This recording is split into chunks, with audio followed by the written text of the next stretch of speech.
everyone! To get an in-depth look at how Square Enix completely revamped the legendary Final Fantasy VII while keeping the spirit of the original game, we interviewed co-director Naoki Hamaguchi.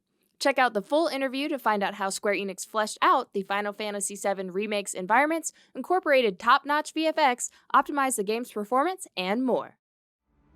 Students from the Animation Workshop in Denmark took a leap into game development, and in the process, created the award-nominated Burning Daylight and launched exciting new careers. Now professional game developers see how two students leverage their animation-focused education into real-time success. Take a virtual step inside the Weather Channel's new immersive mixed reality weather studio and see how the network is leveraging Unreal Engine and Zero Density's reality engine to tell better stories and make weather forecasting and analysis more compelling, all while doing it live. Get a look behind the scenes and the technology on the Unreal Engine feed. Award-winning architecture practice Alfred Hall Monaghan Morris proves concepts, reviews projects, and walks stakeholders through designs in VR, securing significant ROI with the help of real-time technology. Visit the Unreal Engine feed to learn more about how AHMM integrated real-time into their pipeline and discover its impact from their session at Build for Architecture 2020. Have you been preparing to show off your ray tracing chops in NVIDIA's DXR Spotlight contest? Well, now you have even more time to polish your projects. The deadline has been extended to July 10th. Head over to the contest page to get all the details for submitting. And over to our top weekly karma earners. This week, our adoration goes to Clockwork Ocean, Evil Cleric, Every Nun, MM Marcis, Mutate Pet, Shadow River, Maki Girl, Nino Mancuso, Garter P57, and Crispy Penguin. Thank you to everyone who helped us out. Our spotlights this week are dedicated to the Unreal Spring Jam finalists, so stay tuned to help us celebrate our winners. That's it for the news. Thanks for watching.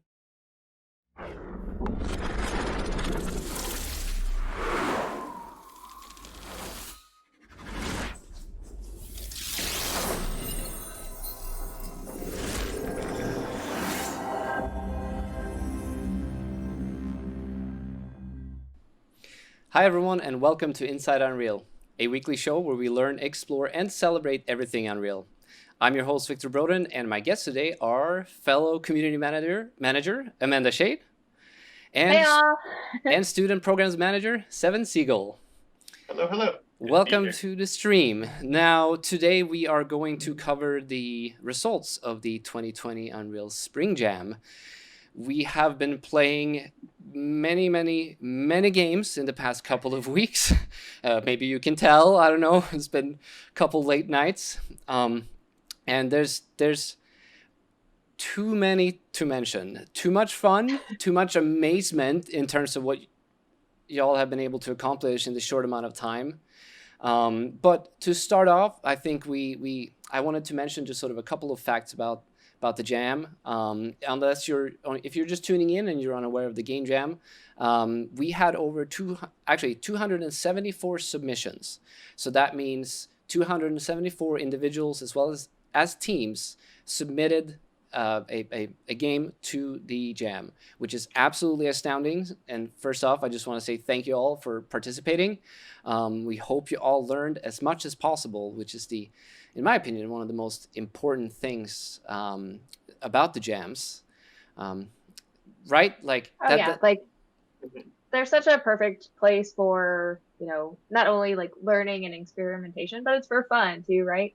I know I've said it over and over again on all these talks about jams, but it's the best way to just dive in and get like your feet wet. If you've never done a jam, it's a great way to learn, try a new tool, see what it's like to build them and work with people. And I've never seen our communities be more open and supportive than, if you jump over to Unreal Slackers and the Game Jam channel, like everybody's helping, everybody's supporting and trying to answer questions. So it's like, it's just so beautiful to see everybody jump in and helping and to get some of the purest games, right? I know ours run a little longer. We have a 5-day jam versus a 2-day jam, but, finding out what you can make and, sometimes you try something silly and sometimes it works out great. And sometimes it's like, well, that wasn't fun as far as a concept, but we learned a lot and still enjoyed the time there, which you wouldn't necessarily try if it's a full length project, so. Yeah, I really enjoy people's ability to go weird with jam games, really. Like, Yeah. because they could have their day job, even if their day job is making games, there's still things where they're like, well, this, I can't make this normally. Or even if they're a hobbyist on the side, they're working on a whole project, and I think, well, what if I did something really weird and just this 5 days of like, let's try something totally different. Yeah, I love seeing those. And we have seen Game Jam games take themselves all the way until actually shipping. And I've done this myself. And it's sort of when you get that opportunity to explore and try new things without any risk, right? There's no producer telling you, well, it's actually kind of good to have a producer on the game jam sometimes because it's really easy to get into the feature creep and just start like, oh, this would be really cool. Wouldn't that be cool? Yeah, you do that cool thing and I'll do this cool thing and we'll all go do these cool things. And after 48 hours, you're like, wait, the game loop isn't actually there yet. And so it gives you that opportunity and you never know what you might end up with. Crazy ideas are allowed, and that's an opportunity that is, at least if you're within the industry, you don't get too often. And then, of course, we shouldn't forget the opportunity to work with new people who might become colleagues in the future or just making new friends within the community. I have friends that have gotten jobs from attending game jams. They've met partners. I've seen marriages happen because of game jams. I've seen it all. Yeah, they're now at this point game jam babies, because the two people meet at the game jam, and then they get married and they have a child, and yeah. And then there's a game jam baby. I love that. And then there's a game jam baby. Well, that's awesome. I did wanted to take the opportunity sort of early on just to thank all of our sponsors that was part of the jam and to launch a nice little image here. We got Falcon Northwest, Assembla, GameTextures.com, Side Effects, Whole Tomato, Decagon, Plan B Studios, Valerian, Tala Essenclear, Cinti Studios, Mocap Online, and SB. They all provided variants of different prices for the jam, and I will make sure that you all know which categories earned which prices. Also give a little nudge for the sponsors there to make sure that we show them our appreciation, everything they've been giving out. I think everyone is here for one particular reason, and so I don't want to hold them up too much, and so if you all are okay with this, then I will go ahead and start the special modifier category. Or did you have anything you want to mention before? No, we can dive in. I thought we could wait for hours and hours before doing it, but no, I'm just kidding. Please, show the winner. We'll just sit here for 30 minutes and wait, and then... Yeah, just inside. Well, that's how we get the Twitch statistics up, right? We just keep everyone hanging. It's like, well, everyone watched that last stream. Like, they were all just tuned in the entire time. All right. To our special modifier categories, which is 3 different categories. We're going to go through them one by one. They are Is This Real Life, which is the XR category. So that involves anything VR, AR, spatial technologies, basically usually head-mounted display related, but it can also be augmented reality with your phone, etc. We also had the Tiny Award, which is for the best game that comes in under 100 megabyte, as well as the Army of One category, which is the best game developed by a solo developer. And to start things off, I'm going to start off with Is This Real Life? No particular reason or order. That's just the one I put in my notes. And unfortunately, I am not able to play this game here due to, well, it's a little... Or on stream. On stream. Oh, on stream. Yeah, for sure. I mean, I have... The Rift is here. And now it's on the floor. I got controllers. And it is possible, but managing the stream and the headphones and I can't hear them, it's a little bit much. So I'm just going to play a video. But without further ado, I think there was around 10, maybe a few more, 10 towards 15 VR titles that we were playing. Okay, Victor, stop talking. It is time to announce the winner of the Is This Real Life Special Modifier category. If I could get a little bit of actually wait for the drum roll because I am going to... Oh, nope, I've already prepped this. Okay, drum roll, everyone. You can actually hit it. You can actually play it. Oh, I winner assumed you had an MP3. of the Is This Real Life special category modifier is UHF Traveler.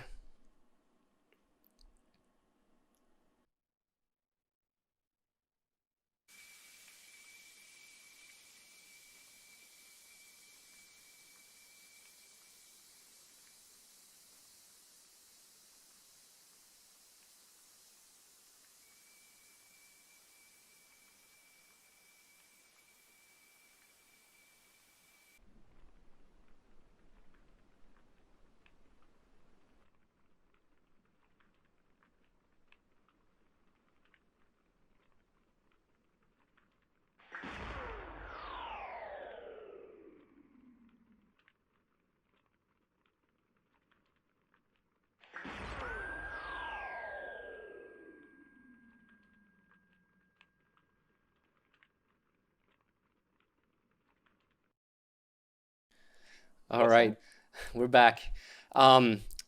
There's a lot to say about this game. Now, I should tell you, do not play the game standing up. That was the first mistake I did, and I had to give another go. There was no narrative in that video, but part of the game, so the narrator tells you that I finally made it into the TV, and that was like, oh wow, oh, it all makes sense now. Because first I'm like, what's going on here? I've never been in such a surreal sort of not weird in a good way. And it's actually really cool how it was all made. Wherever you put your hands, like that post process or however it's being done fades away, and then you have to start out sort of shooting your light gun, light gun, to sort of light up the area around you, and then try to navigate towards and find more lights and sort of solve this puzzle of what's hidden inside of this world. And the way you operate the ship is really cool. You have three levers or wheels, I should say. One turns you left and right. The other one moves you forward, backwards. Actually, I don't know if you can go backwards, but the other one takes you up and down. And it was super surreal. It was quite the experience. I would love to see a continuation of the game, even though it's sort of had an ending. But yeah, very impressive. Oh, sorry, I didn't mention who actually created the game, but Succubi in hats was Succubi. Succubi in hats was the team name. So congratulations. The prizes that we will be sending your way is a 1-year Houdini indie license from Side Effects. Thank you, Ben Mears. $100 and Side Effects, of course. $100 in credit to the Unreal Engine Marketplace. A 1-year Visual Assist license from Whole Tomato. A 1-month GameTextures.com freelancer subscription. Ultimate Material Pack from Plan B Studios. Pistol Pro, Rifle Pro, Mobility Pro, and Death Animations from Mocap Online. All Marketplace packs from Valerian. All Marketplace packs from SB. A feature playthrough on the July 2nd livestream. We did that as well as we could. And that's right now. That's right now. It's happening. And we will also highlight you in the Game Jam blog that's about to come. It's about to be published. So big up. Congratulations. Had a blast playing your game. Great job. Moving on to the Tiny Award. And so definitely not least. Okay, I was trying to make a joke there. Let's just move on there. This. Oh, sorry. I thought I'd give you a laugh there. I appreciate it, helping me out with the stream and all. The winner of the Tiny Award. Maybe I should mention. Should I say a couple of things about the games before we announce them? Okay. So this is a mobile game. It's a complete game from start to finish. I was very surprised. I might as well have seen this in an ad on the Google Play Store or anywhere else. It's a complete game, very polished. I liked how they phenomenal. That's a word I would also like to use about it.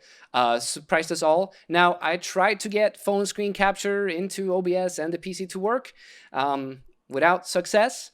So we are going to play. However, I almost want to play their video because it's basically like a trailer for the game. The whole thing, if you go to look at their itch.io page, it is like a game page, the entire package is just complete. So without further ado, the winner of the special modifier category for the 2020 Unreal Spring Jam is, drumroll please, Swift Fox.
Very impressive. The fact that it's just this whole complete package, big applause, congratulations. Yeah, I think that's what really blew us away. It's like, mobile can be challenging at times, Yeah. and for someone to have built like this full experience, you get on, it has multiple levels, and they're all procedural, right? And That's what it seemed like, because I was replaying them, and I felt like the They're objects different. the objects that you're hiding behind was switching. But yeah, and it's like you have this little fox who's you're trying to hide behind these bushes and escape from this farmer, but it's like melting the snow, and it's like they pulled in all these really nice elements, whether to the theme, but then also like the gameplay itself is just really well done. So Yeah, For very me, well. it's really the getting it under 100 megs. That just feels like, I mean, that's a feat in and of itself. Just opening up a project and and packaging it, and you're suddenly at megs right there. And so the fact they were really able to get under the limit is a real testament to optimization. And not only in terms of, we have that category as part of the game jam, but it's there for a reason. And these are practices that are really good to just do at any point. Having a small, especially if you're targeting mobile, because once the app stores have a sort of a limitation on how large your game can be. And also just reducing if you're on a data plan and you're downloading, your players will really appreciate a smaller download. And so being able to cut it down to the bare minimum of what's required and try to sort of get away of all of the extra content and assets that you might have in there during, in your project. Not all of them needs to make it into the game build necessarily. And so, yeah, super impressive. And please, for PC games too, my hard drive is only so big, and all of these games keep coming out, and they're just like a quarter of my hard drive just in download. Please take advice from Swift Fox. And there are a lot of resources. We listed some on the itch.io Game Jam page. You can also look, we have a documentation on our docs page where you can look at how to reduce your package game size. I believe Pivist, the owner and one of the moderators of Unreal Slackers, has provided a project sample where he's already sort of removed some of the things that aren't necessary for all games. And so go ahead and take a look at that. Pfist, feel free to drop, I saw you in chat, feel free to drop the link to your GitHub page for the project sample if anyone would be interested in checking that out. All right, moving on to what I think is a lot of people were excited about this. We definitely saw an increase in the amount of teams that were done by solo developers for this jam. And the reason being that if you win this category, you are the winner or receiver of a very, very, very amazing, powerful PC from Falcon Northwest with some amazing custom branding. I am showing the PC now for everyone out there, just so you all know. And so special mention and thanks to Falcon Northwest for providing this. I believe this is the Tiki. The specifications you can find on the itch.io page. Ooh, yes. Ooh. The graphics are just so neat, and there's only one of these, right? I know the Falcon Northwest, they don't print anymore. They're specific only for the game jams, and so it's really The one and only. one and only. Easily the biggest reason why I was upset I couldn't participate in the game jam, because I saw it. It looks so good. The computer looks so good. If you are interested in custom graphics for your PCs, you should go and check out Falcon Northwest webpage. They do custom graphics, and they will work with you to make sure it looks good. I saw a couple of people tweeting about that from the last jam. I think they're like, "Wow, how can we get the Unreal Engine logo on the PCs?" Yeah, Falcon is the team over there is really, really wonderful to work with. They're always a pleasure, and super responsive and just a joy. And so, yeah, if you've got hardware needs, like they're more than happy to help, and they will make absolutely stunning machines. You know, we've unboxed a few obviously for the streams before, and like opened them up, and we're just always like, can we keep one? How do I get one? So, do recommend. And without further ado, I'm actually going to play this one. So I'm gonna make sure that. Oh, are you ready? I'm ready. I'm ready. Hopefully, I'll ready to do a spit take when you ready? announce it. I'll play through it. The winner of the okay, there might be audio before I'm able to bring this over on the right screen, so I'm going to make sure I launch it. But the winner of the Army of One Special Modifier category, I can hear the audio going right now, is, drum roll please. I need the keyboard, so I can't drum roll while we're doing this. Permafrost. Oop, gotta get. All right. Yeah, there were no drums there, so unfortunately we can't show our excited faces, but you will be able to hear our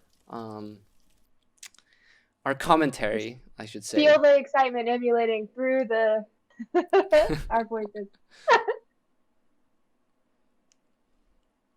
It was just it's a really solid experience as it's loading up. Like, just really solid experience. I loved playing it. The scope was just nailed, and the amount of complexity of the puzzles and how dynamic they were, that was very, very, very impressive. Oh no. Okay. Quick. All right. Okay.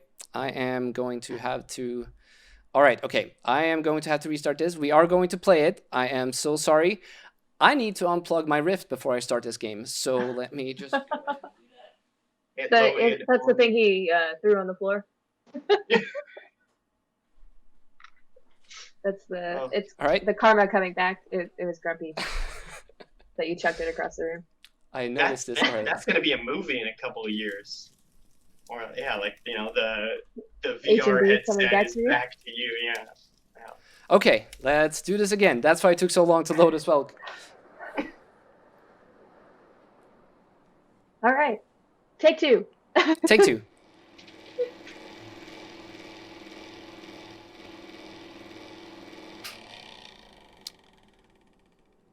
I am noticing some frame drops on the stream. Let me just see if I can take a stab at this real quick so that we can make sure it is running at the frame rate that it's supposed to. I didn't do that earlier when I tested. All right, let me see here if I can go ahead and maybe do this. Okay. Yeah, while you work on that a little bit, I can talk about just a little bit about the game, some of the things that I really liked. At least from the beginning, you can see that where we talked about Swift Fox, where like the procedural, and so you can keep playing it and playing it. When we saw Permafrost, everything was very intentional, and it is really a solid experience in and of itself. And that also works really well. And so even in just that first room, there's a lot of various setups throughout just this tiny experience that like explain things to you in subtle ways, so you can see right when you come in. There's the snow on the ground. There's a reflection capture mirror to the side, and like that kind of just easy setup without telling the player and just kind of showing naturally is real good game design. Made it through the first puzzle. Yeah, I apologize. I'm not really sure. I didn't have these. I didn't have the frame rate issues when I was testing it earlier, so it could be a combination of Discord and what we're trying to do here. And I seem to have. Oh, right. I need a torch first. Okay, this is something I do want to mention. The designer of this, who I should name drop here. This is by Team Skeep,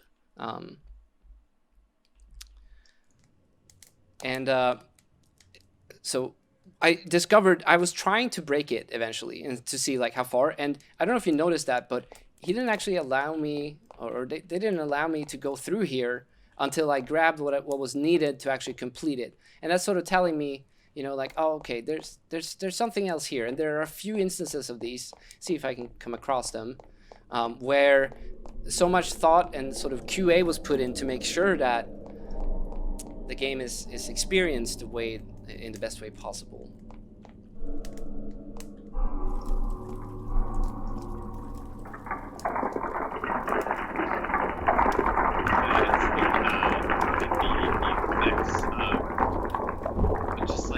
Everything, all the kind of small effects and the little touches that were done, is what I really like when it comes to this kind of. That's what you get from a 5-day game jam.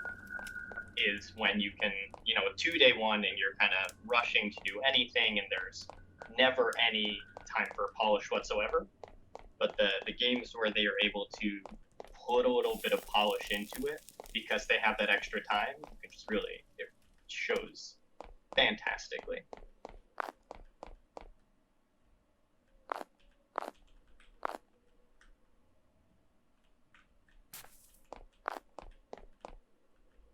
And I like this little character here, whichever you are. I like this little dance when you sweep back and forth. And so that's the first tell. Little shimmy. Of the sort of the main puzzle mechanic. So it's your first visit of that. And I have played a game, so I'm rushing through a little bit faster. This one took me a couple of tries. I thought this was really cool. So you're like, okay, let's make it. And then I tried to realize that, well, that doesn't work. And then you see these little ledges here. You actually need to use them. And it's so well timed. I was a little faster there than the first one I made it. Ah, it's too bad it's not streaming at 60. Unfortunately, I'm not able to fix that as we're live. Unsure what the issue is. But how about this? You can go and download it and play it yourself. Which I really recommend that you do. The audio's good. And I should mention that every asset was created for the jam. The game jam, what's it called? The project example from Tom Shannon was the only thing that was used, and that's pretty much just the main game menu. Jam toolkit. Toolkit, thank you. Yeah, the game jam toolkit. So there's this little cool snow mechanic where you can hear when you're stepping around in snow, and it actually reduces your movement and your ability to jump. And so we need some fire.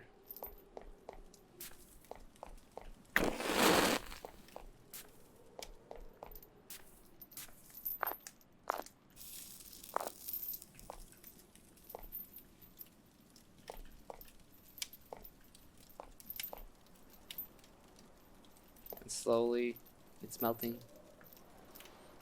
Yeah, I am not sure why the frame rate is as low as it is. I apologize. You know, it's that one of those things that happens. You do it live, and then This doesn't work. Yep. Could have something to do with...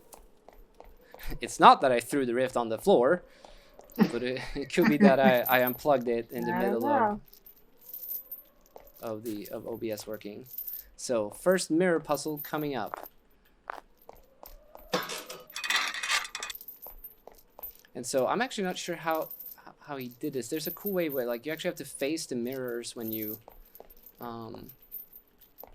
enter a room, because in some of them there are more. So you have to guide your mirror image. Continue. Yeah, atmosphere is super good in this one. And each puzzle gets more difficult, but it still keeps you... It's not like every single room is the same. There's some really nice level design and environment design as well involved. So yeah, can't step on that button. This one took me a little while to solve, actually. So I think that's something that's really clever too. A lot of times you see somebody determine like one kind of puzzle mechanic and build upon that, which is still great, like especially for a game jam. But we felt like they went the extra mile by having, you know, so many different mechanics that you can try and a real diversity in the game experience itself.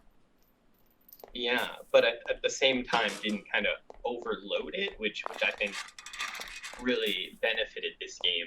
It was that, you know, it had the running, the jumping, and then the mirror puzzles, but it didn't feel like there were so many different things. They all felt like they fit together.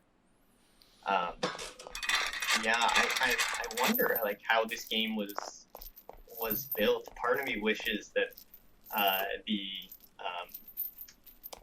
the actual U project file was given with these games, so I can peek in and see, like, is that just is behind the mirror just another, like, just more level, and it's not fancy reflection capture and just it mirrors inputs, or like I'm so curious how they did it. I have the frame rate is so bad that I don't want to continue showing the game in bad light. I also don't want to show you all the puzzles. And so I am going to stop playing right there. Leave some of the mystery. Leave some of the mystery around. I did give you sort of a couple of clues of how to figure out the mirror mechanic, or at least the initial version of it. And yeah, I was testing this earlier. There was no problems. I think it's just an unfortunate combination of dropping the rift on the floor, unplugging it, and then having through, yeah, even Discord. And I know Discord is also using the GPU, or has GPU acceleration, so there could be something involved there. But let's stop talking about all the issues.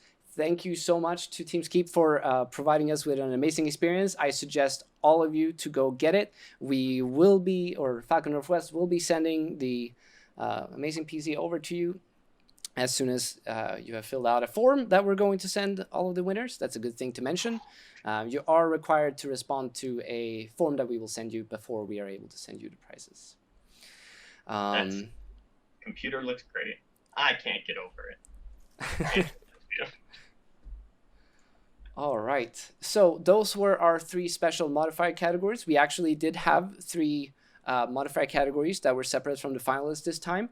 If you've been participating in our game jams for some time, you might have noticed that in the last Epic Mega Jam, we did a change to how the special modifier categories works. They're now a modifier and not a complete separate category, which means that you can actually win a finalist placement as well as one of the special modifier categories. But this way around, the winners were all full-size teams with crazy ideas, or the finalists, I should say. And so that's how it all went. Without... okay, there's going to be a little bit more further ado. I do want to mention the finalist prizes for the next 3 finalists. And so they will all be receiving a 1-year Houdini Indie license from Side Effects, $200 in credit to the Unreal Engine Marketplace, a 1-year GameTasters.com freelancer subscription, a 1-year Visual Assist license from Whole Tomato, all Marketplace packs from Valerian, all Marketplace packs from Tala Essenly, any 3 packs from Decagon, Polygon, Western Pack, City Pack, Sci-Fi Space Pack from Synthi Studios, the Ultimate Material Pack from Plan B Studios, Pistol Pro, Rifle Pro, Mobility Pro, and Death Animations from Mocap Online, and a feature playthrough on the July 2nd playstream, and of course a highlight on the Unreal Engine blog. So many things. So many things. I think it is worth, because we did receive a couple of questions about this, to mention that if we were not working from home right now, we would make sure that all of you receive the swag packs that we normally do for the game jams. Unfortunately, due to the fact that we are not in the office, we are unable to put those together for you. But we hope that once we're back in the office, that we will be able to still, we would like to send you all the swag packs. We were just not able to promise them for the jam due to the current situation. So now, without further ado, it is time for one out of the 3 finalists in no particular order for the 2020 Unreal Spring Jam. And the first one up, I think this is my time to play as well.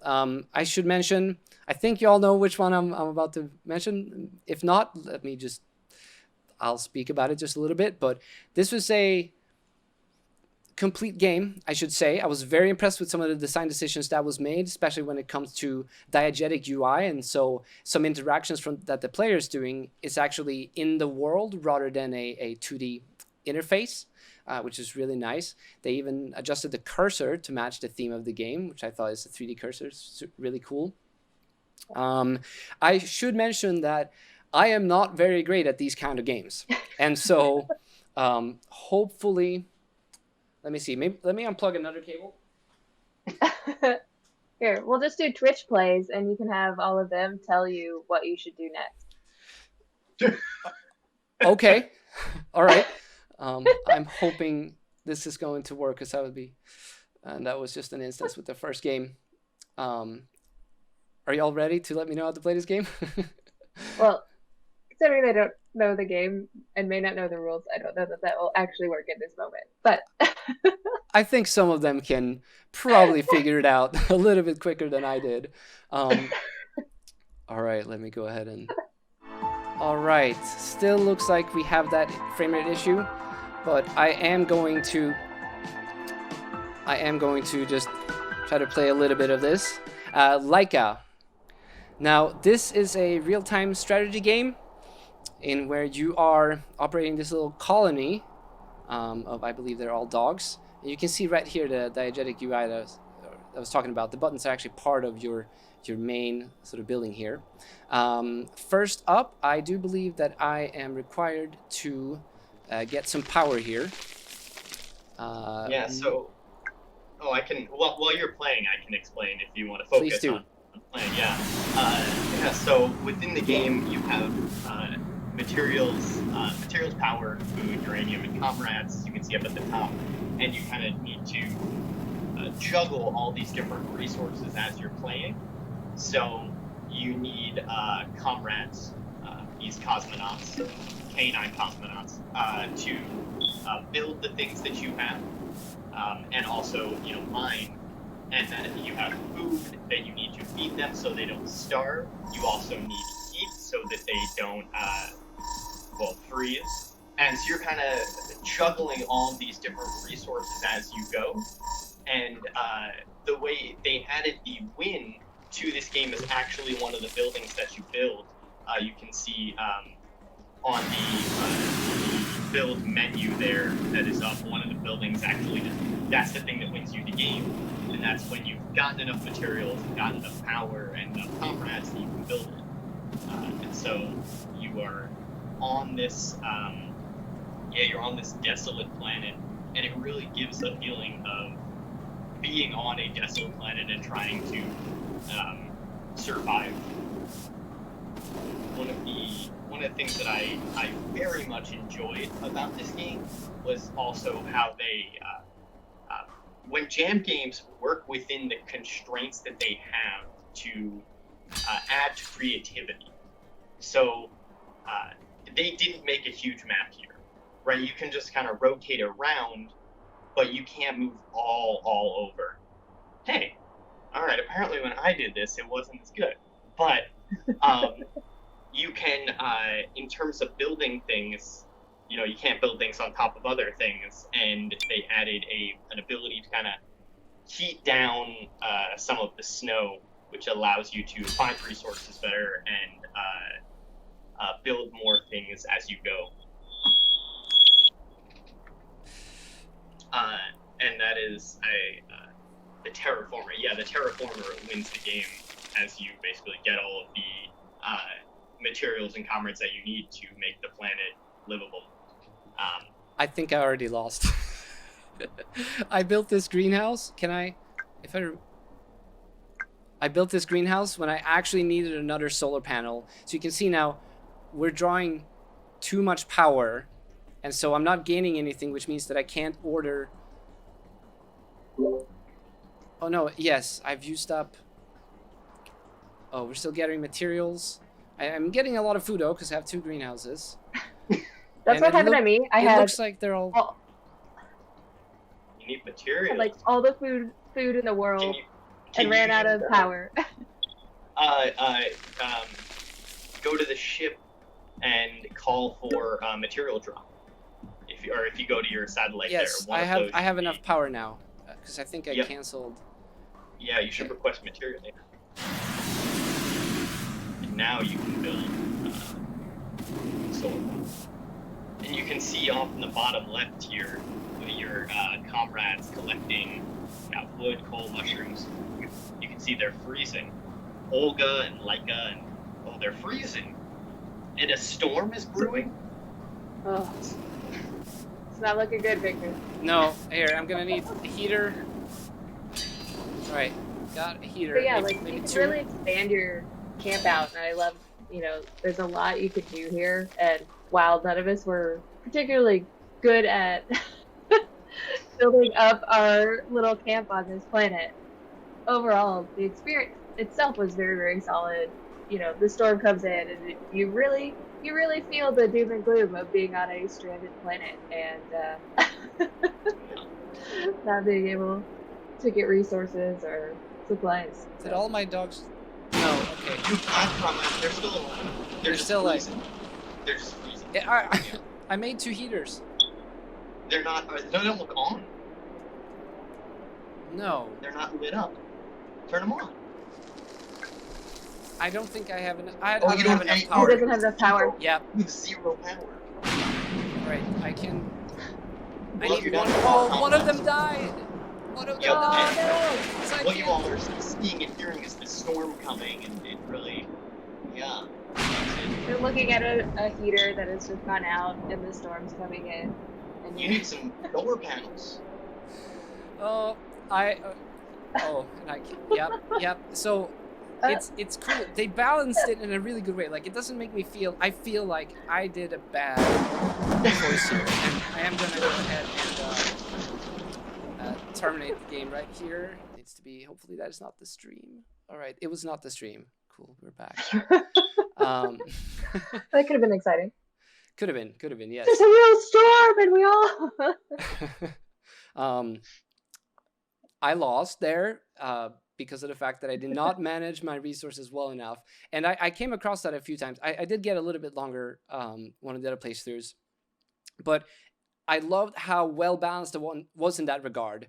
I didn't feel like the game made me lose. I felt like I made the wrong decision, and I am now required to play again now that I know more what I did wrong.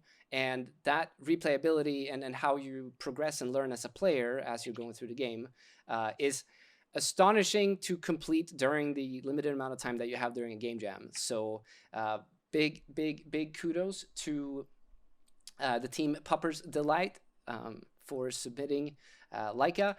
Everyone in chat, please go ahead and play the game. Enjoy it. It was a blast and very impressive. And Good job. yay!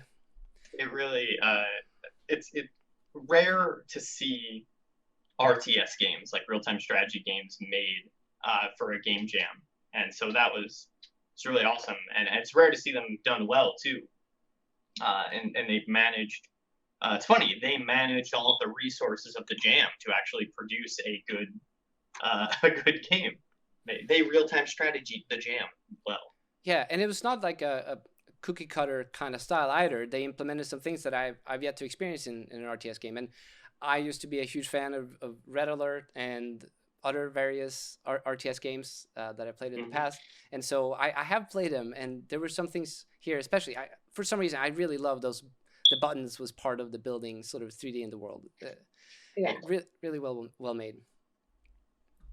The paw for a cursor is, I really like that. Clutch. Hands down.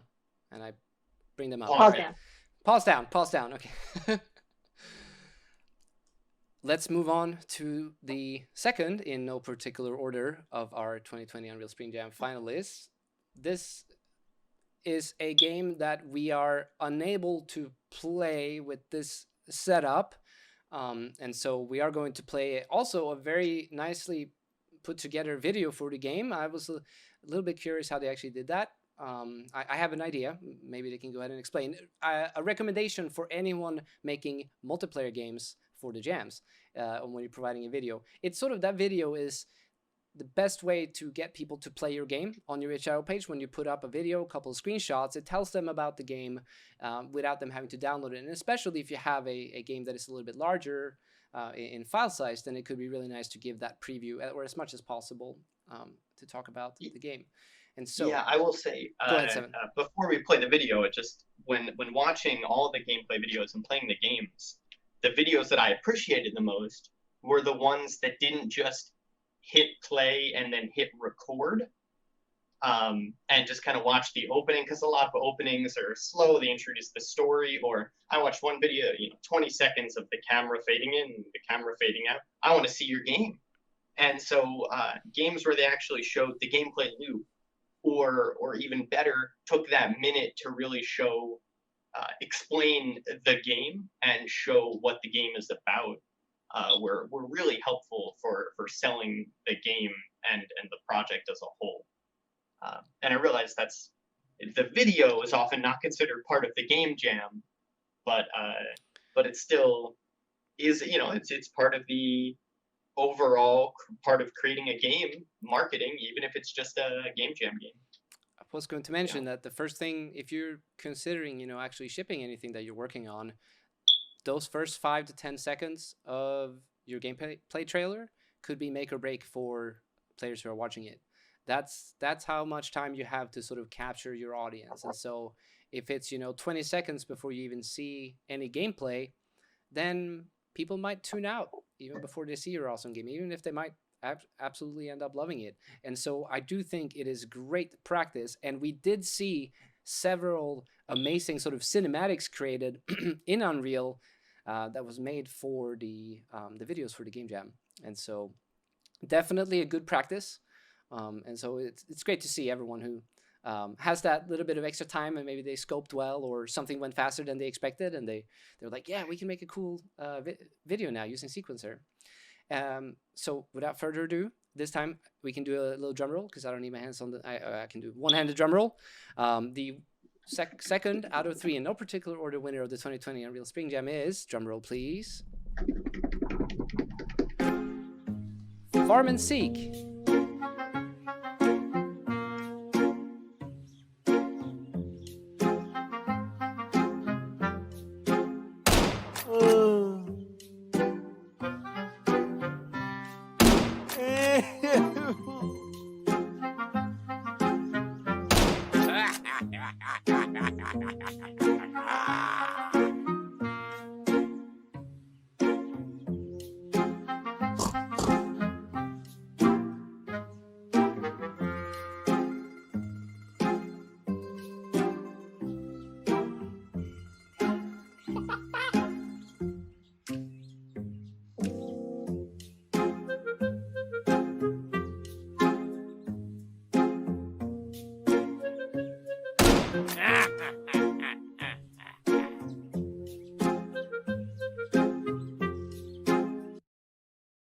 All right.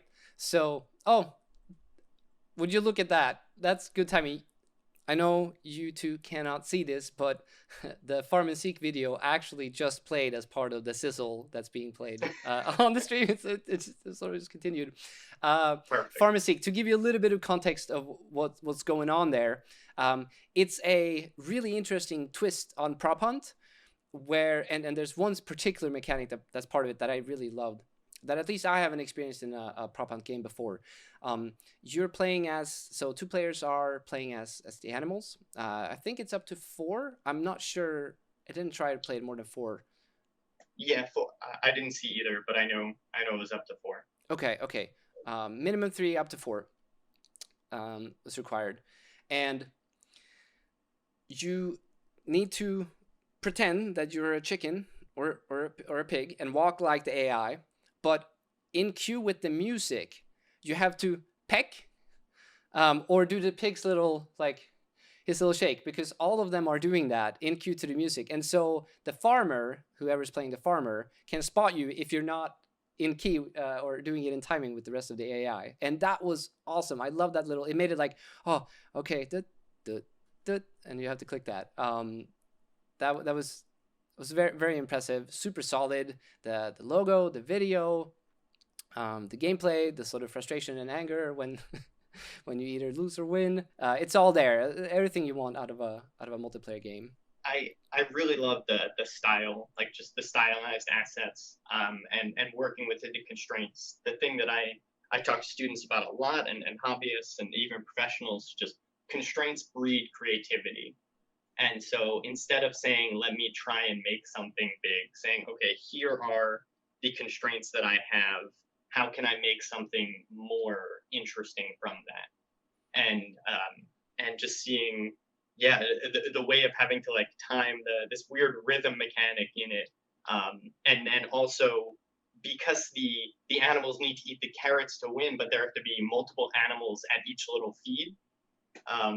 You as the player, there's also a button for you to either cluck or oink to alert the other player to who you are. So you have to somehow communicate with the other player, like, oh, I'm over here, you should come over here, while making sure that the farmer doesn't realize which pig or chicken is doing that. And so you're like, there's great communication and subtlety that comes from it, where it's not just a simple prop hunt or spy party, which is another one that I'd say is more akin to this. Definitely seeing some questions about how this game relates to the theme, and so I would like to tackle that now. If you didn't know what the theme is for the jam, maybe I should have had that. What is hidden in snow comes forth in the thaw. It's an idiom that essentially means what is secret or what is hidden will always come to light. It will always be eventually discovered and revealed. And so the designers of the game took that idea of and understood what sort of the underlying meaning, and not just the literal sentence, what it means, and they were able to provide that in a way as terms of on top of a mechanic that we're all pretty familiar with, which is prop hunt, and put their own sort of little animal twist on top of that. And so if you're new to game jams and you're unfamiliar with the way that the themes normally work, it's essentially a guideline, and you are allowed to take it literally. You're allowed to take the theme, sort of with its deeper meaning. You're allowed to construct your own idea of how the theme is supposed to be interpreted and shape that into your game design. And this one definitely brought that to the table of sort of knowing that, like, well, yeah, the chickens looks like computers, but eventually they, if the farmer wins, then he discovers that they are not. All right. Yeah, and we can see that, that's the idiom taken to its, like, its deeper meaning. But then we also have games like, like Permafrost, where they really had that thawing, also that, secret kind of the reflection and all of that. But it took it in a more literal meaning, and we still really loved the experience. So depth of metaphor and literalness really both work well. Yeah, they do. And the idea behind themes, for most game jams at least, is sort of to give you a direction that everyone can. And also, sometimes it's a great idea starter. Sometimes you sort of need a theme, because otherwise you're sitting there and you have every single option in the whole wide world, no direction to go by. And that's why the themes are important. I feel like sometimes if you don't have any guidance, you totally just, it's analysis paralysis, right? Like you look at a blank canvas and you're like, what do I even do? Where do I start? Whereas the idea is to give you some inspiration, and also helps us obviously like tie it to this event, right? And like that. But it's definitely an open experience.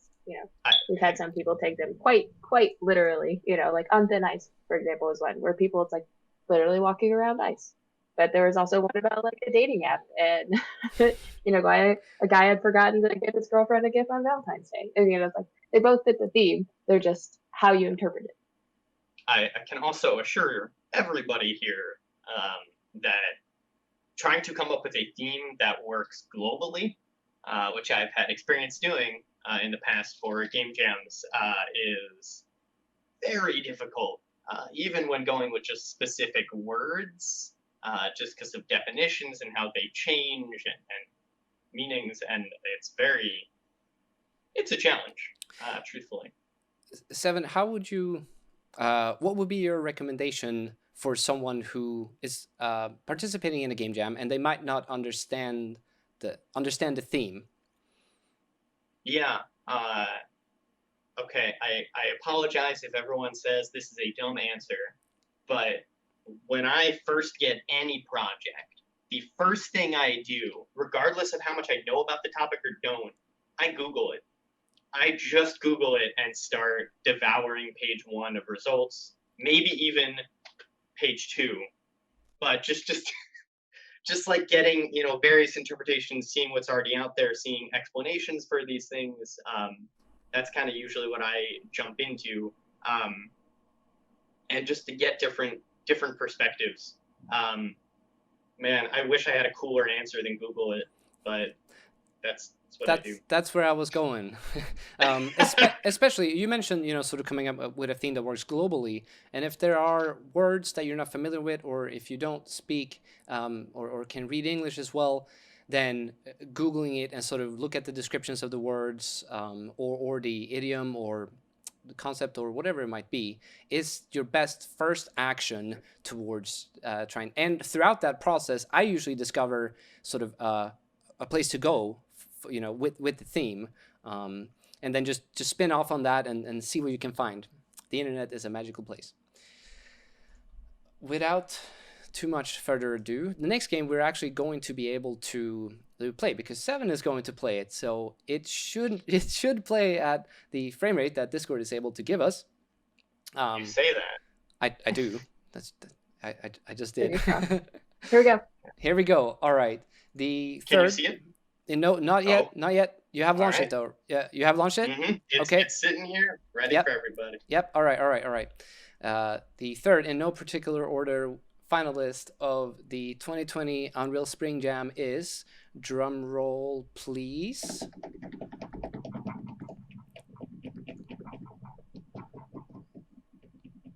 Aztlan Uncovered. I had to make sure I queued all my buttons and. Let me know when I'm good to start playing. You are good to start. All right, so this is just, you open up the game and this is what you see, and the second you hit A to begin and just this opening cinematic.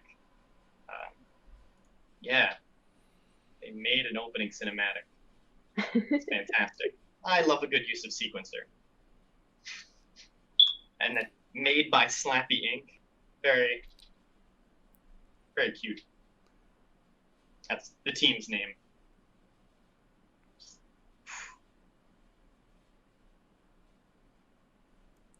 Yeah, I think immediately I knew like I was about to experience something great. When you get a cinematic like this. Yeah.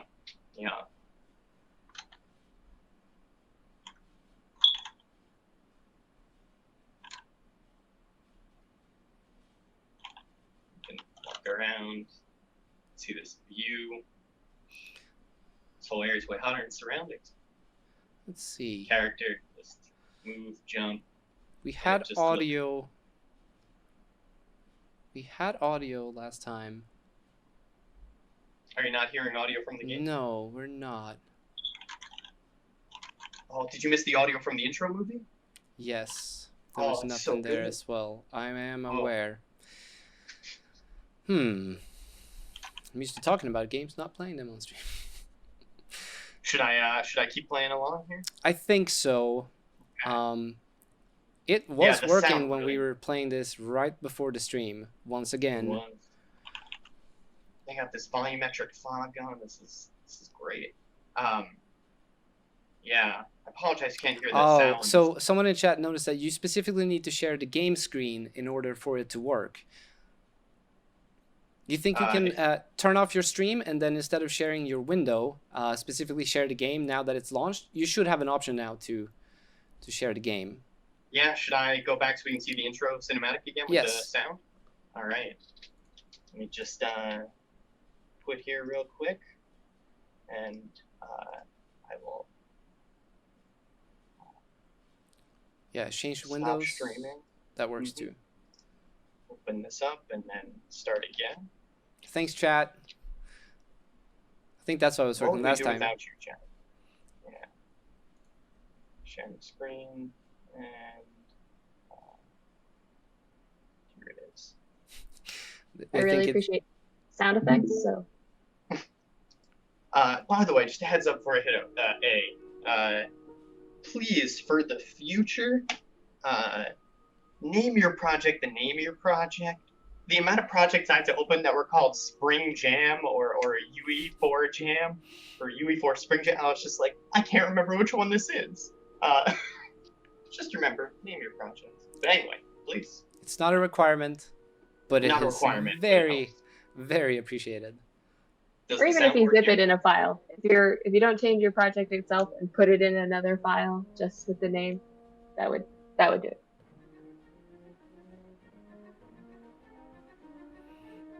Yeah, Windows No Editor. I played a lot of Windows No Editor in my days. It's an orchestral score. Chat dropping life pro tips here. Naming conventions are very important. Yes, they are. I am going to plug UE4.style. It's a website. It'll link you straight to a GitHub. UE4.style. It gives you all the naming conventions for UE4 you might need. Can you tell I'm on the education team? Tell us more. It's a great website. Great. All right, shh.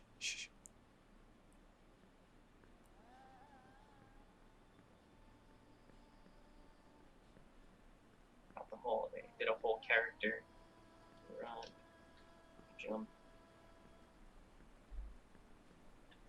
See, they really crafted a whole experience here.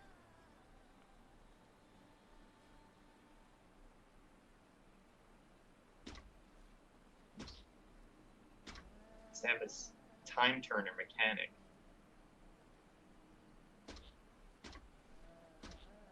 I think there's a slight delay there after you've already done it once.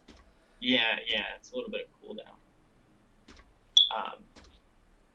Definitely the first time I went over this bridge, I tried to move it while I was on the bridge, and it did not work, and I fell into the water. Yeah, but I love the way it kind of teaches you, and you hit it on the side so you can get a whole, much of a whole bridge. First time I did this, I didn't do that and just fell to my death. You can fall to your death in this game.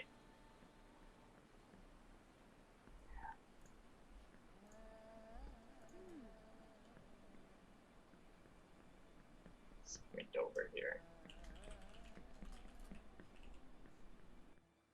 Yeah, just these. Looks great.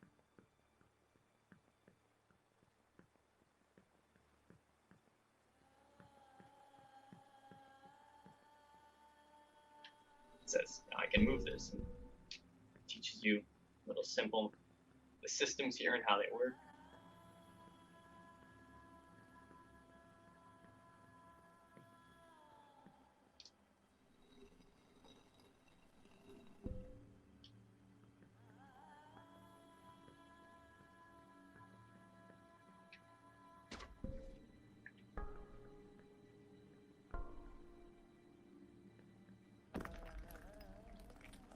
The sound effects are amazing, like the little, just when the light touches me, ding, ding, just these things moving, like this is a whole experience.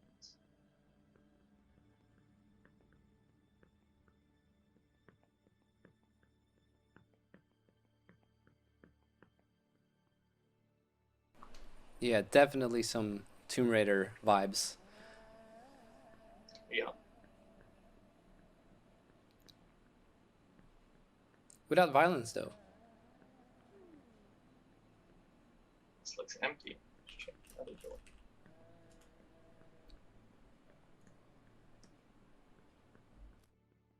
No quick time events either. And I'm one of those gamers that sprints everywhere.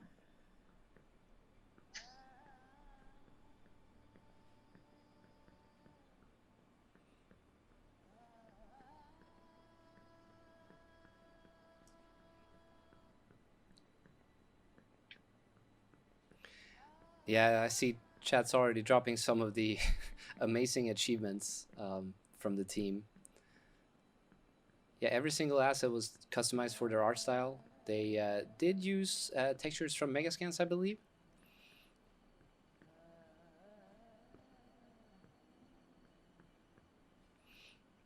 I see Ben asking if the environment was created entirely during the jam. Not all of it. I know some of it was completely custom, but they did use a couple of Megascans assets and then but customized them entirely for the purpose of the game.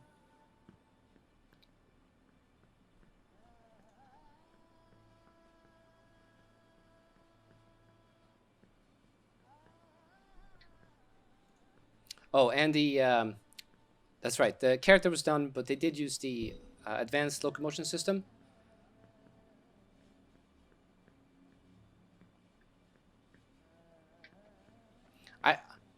If someone came to me with sort of this idea for a game jam game, I would have probably immediately said, "That's way out of scope. Like, there's no way." Like, we're gonna make like, it's not really open world, but it definitely gives you that vibe.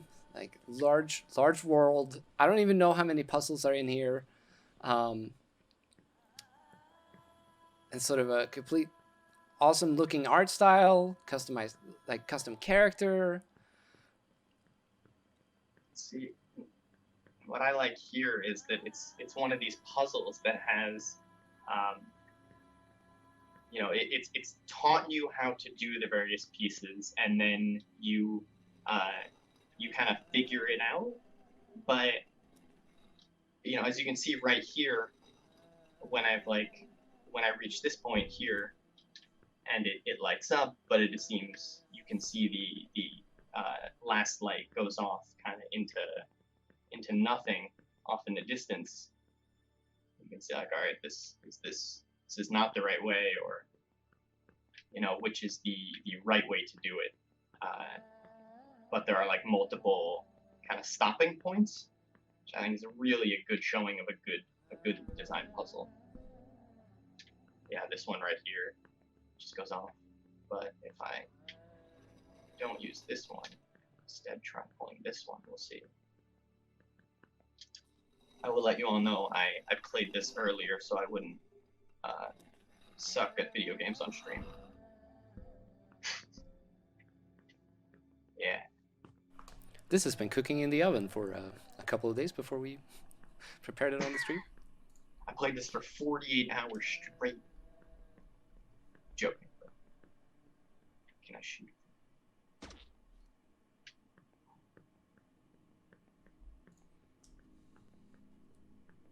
But I highly suggest you all pop open this experience and try it for yourself.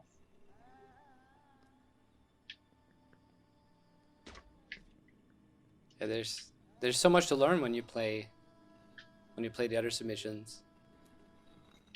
And please go ahead and make sure you drop your feedback on all the Team Stitch.io pages. I know they will very, very, very much like to hear your thoughts about the game. Be constructive.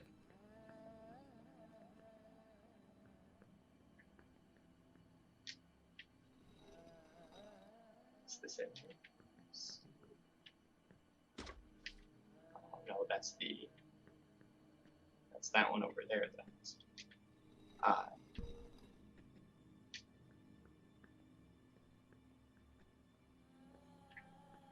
So I don't want to completely, you know, finish this stuff to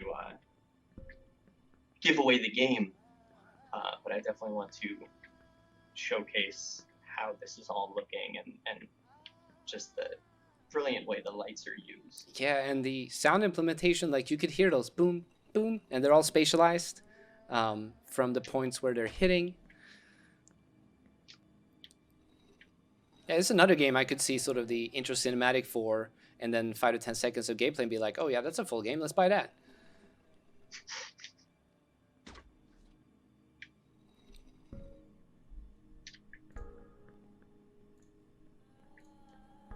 Yeah, and I think that's what really drew me to this game was all the little pieces, like just moving this, creating that sound of the stone against the stone, is something that I rarely see in jam games. Just a focus on sound effects and experience.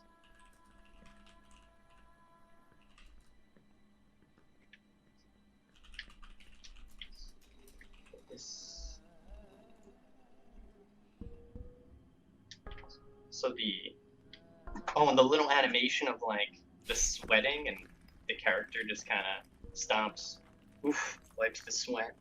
It's excellent.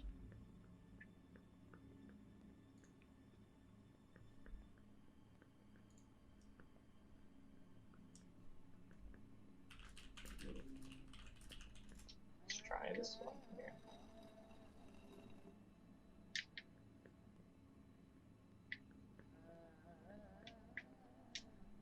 You know, you all talk about this being on something like the Epic Game Store or something like that, but you can head over to itch and all of these games are there, and so you can comment on them, give them your feedback, hear all of it, and you know, head over, play them.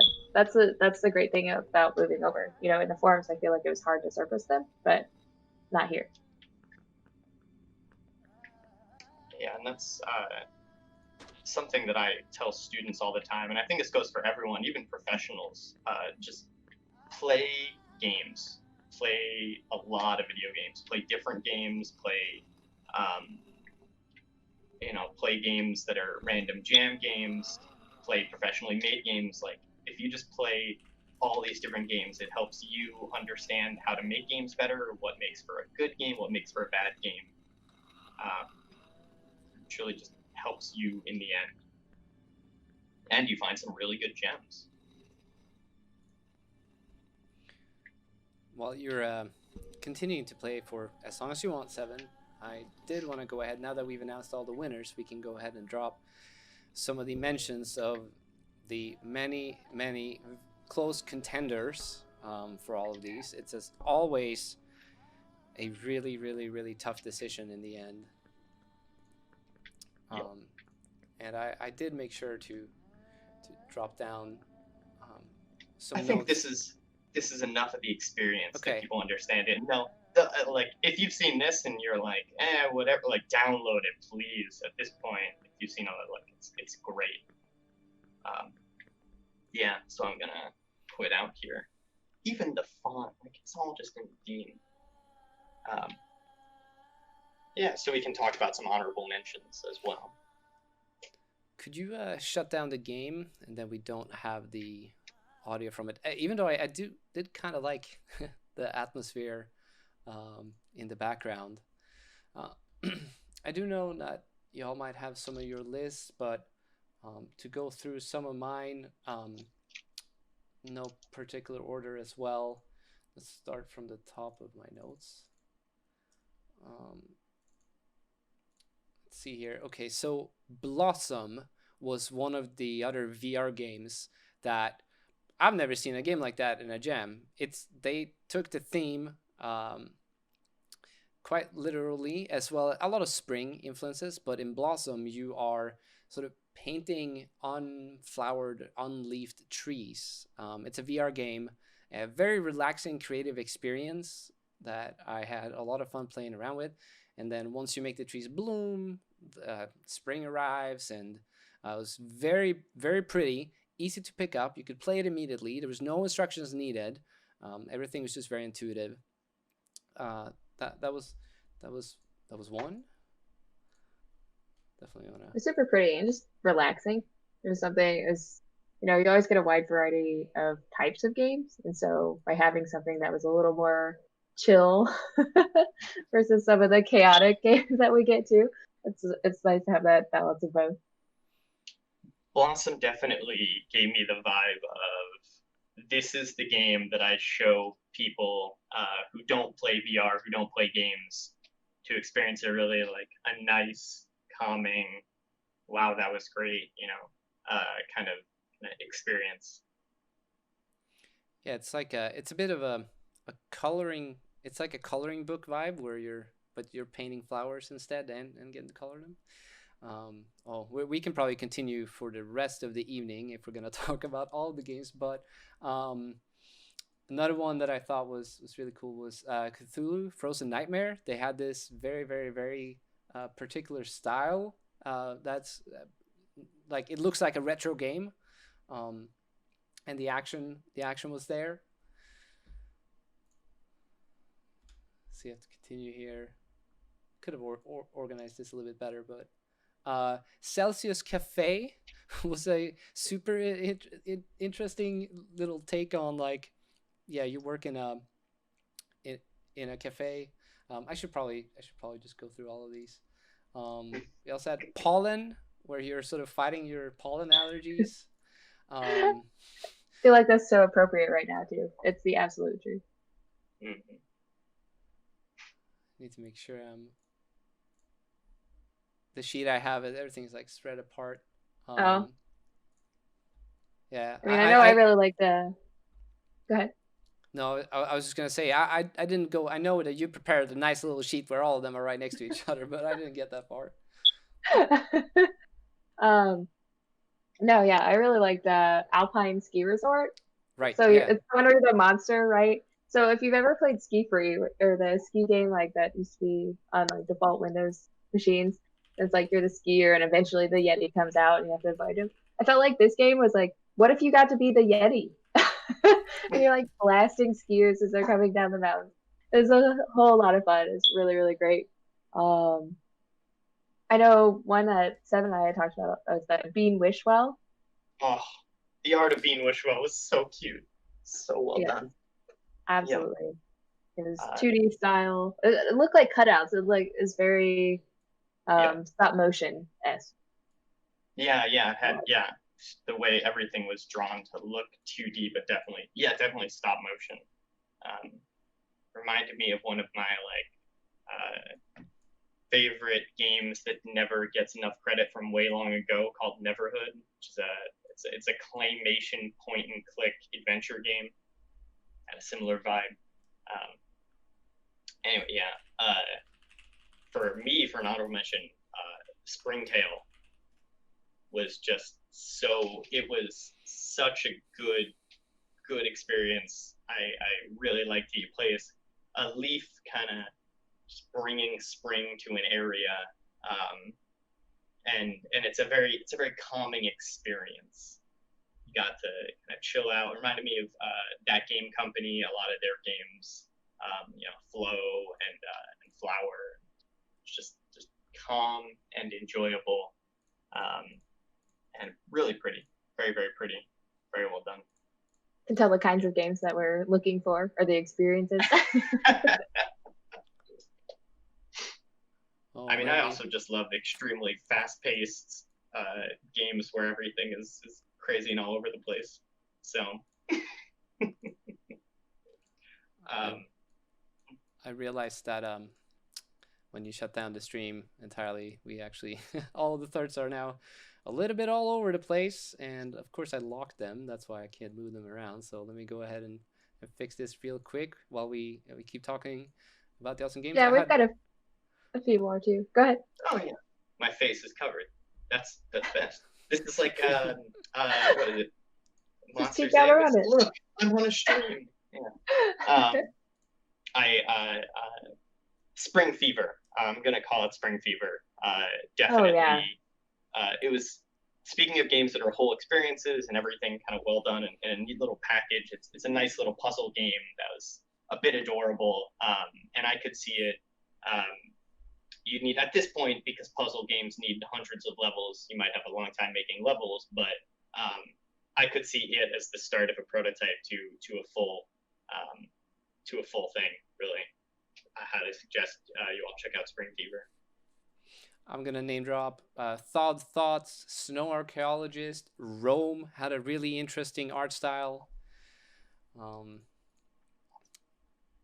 The Hidden Path to Spring actually like recreated our Spring Jam logo in the background, so it's like a walking simulator. I had to put them side by side. I was like, wait, I recognize those mountains. And they actually, I don't know if they cropped out or what they did, but they used the logo or the image for the jam as part of the art style of the game, which was super cool. Mr. Thaw had a super cool thawing mechanic. Accounting Mayhem, another great one. Stay Frosty was good, and so it's like you're attacking and like changing the platform. It's, you know, like a platform, or not a platform, but you're attacking your opponent and like changing the landscape underneath them as you're trying to like shoot them out of the level. Really well done.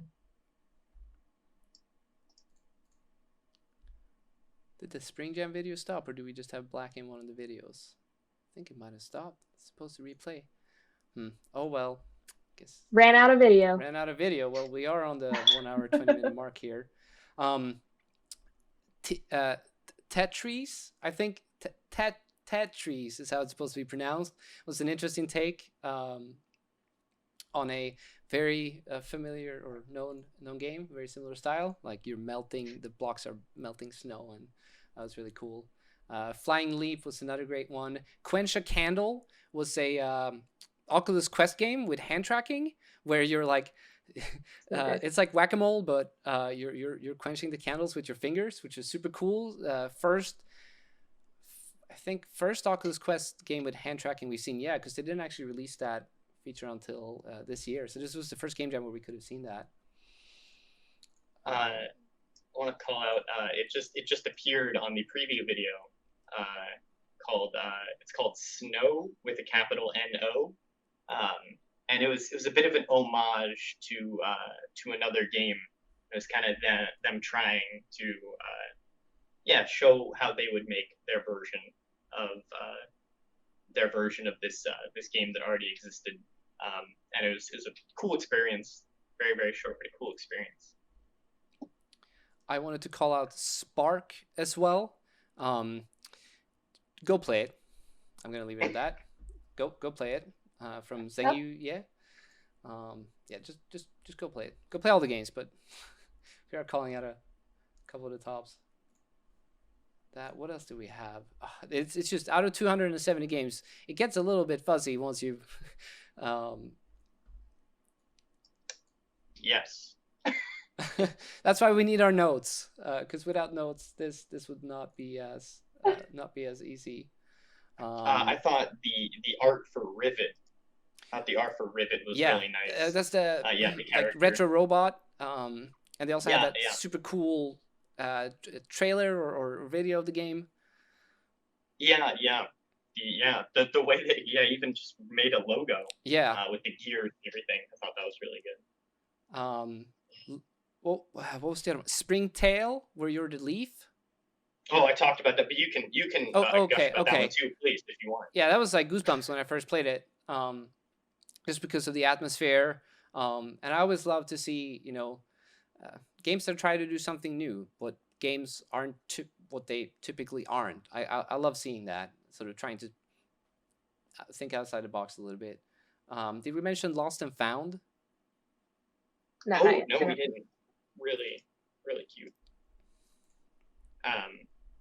Lost and Found had a really nice art style for the character and the movement, kind of snowboarding spade, felt really nice. Like spadeboarding. Yeah. Another game that was difficult to play, not for any kind of gameplay means, only because it was really freaking scary, was Linger. That was, I had to muster up and make sure I was ready for that. And as Pete mentioned, I guess they're #1 on all of Twitch right now, which is really, really awesome. That is super cool. it was very, even just watching the gameplay video, and I'm just a wimp overall, but just watching the gameplay video was very creepy. And once again, another note on how to sort of sell your game, whether that's just for a download or for, you know, actual money. The video is a great way to capture your possible audience. And so I think we should stress how important that can be, sort of as a process of the entire, you know, spectrum of what's required of you if you are producing a game.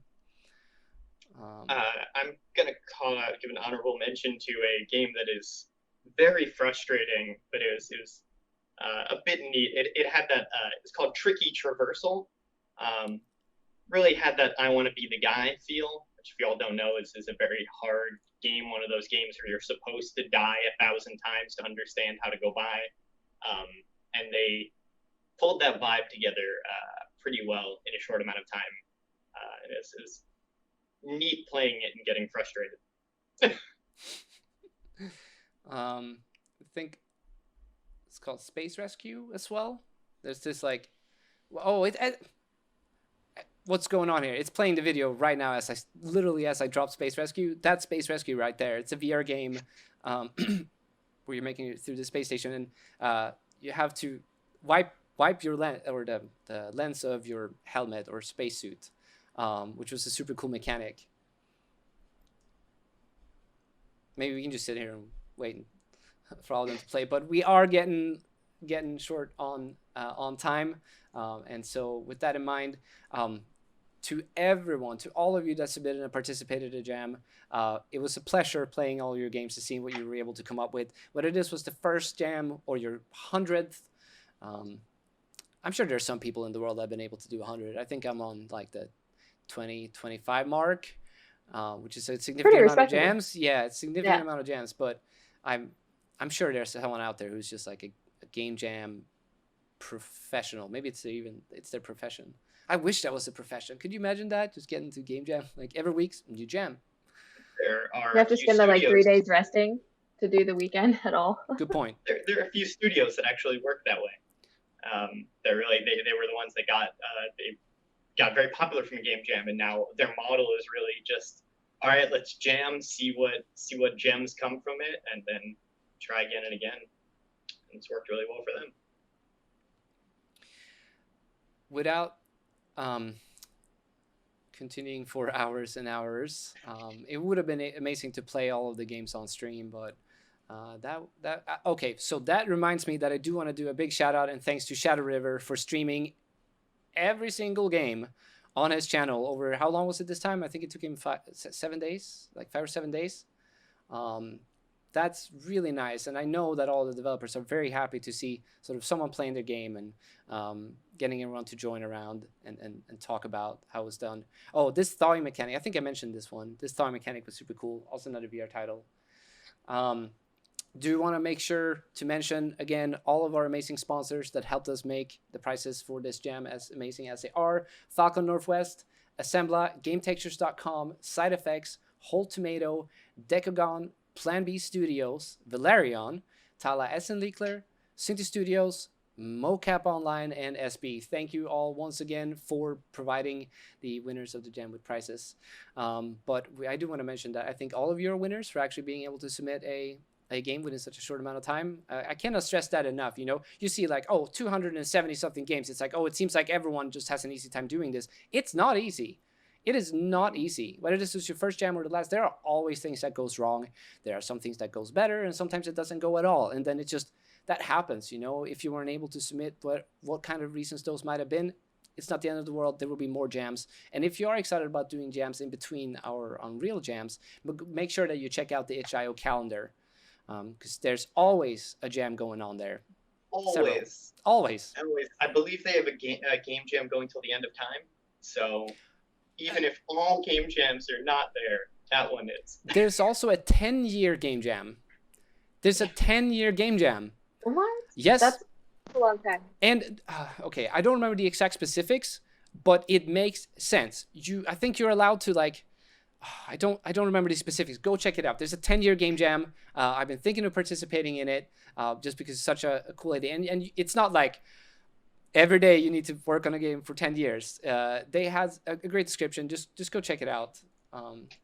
Big shout out. With that in mind, Jams, I'm going to take another sip of water. Water break. There's going to be a Houdini game jam in August. There's going to be a Houdini game jam in August. We might have some news of breaking news. We might have some breaking news. It was first announced right here, right now. Well, hey everyone, me and Ben Mears would like to let you know that there will be a Houdini game jam in August. Please go check that out. Details coming soon. All right, okay, details coming soon. So you heard it here first.